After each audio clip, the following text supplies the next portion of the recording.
Hi there, welcome back to my channel. In this video I will show you how you can regenerate thumbnail in WordPress.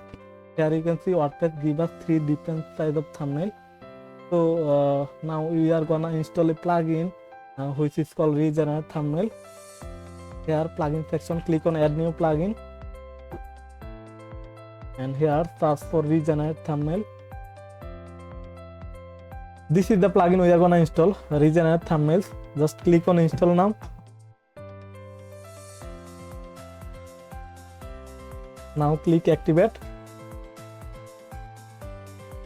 Okay, the plugin is installed and activate. Now on the left panel here you can see tools and regenerate thumbnails. Click on that.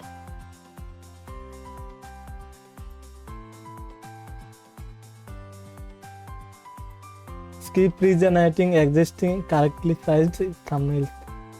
Delete thumbnails for old unregistered sites. So click on this, regenerate thumbnail for all 4 attachments.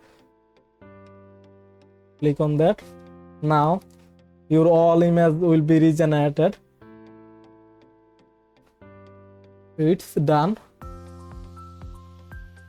So this is how you can regenerate thumbnail in WordPress. Thanks for watching. If this video helped you, please do subscribe my channel and see you in the next video.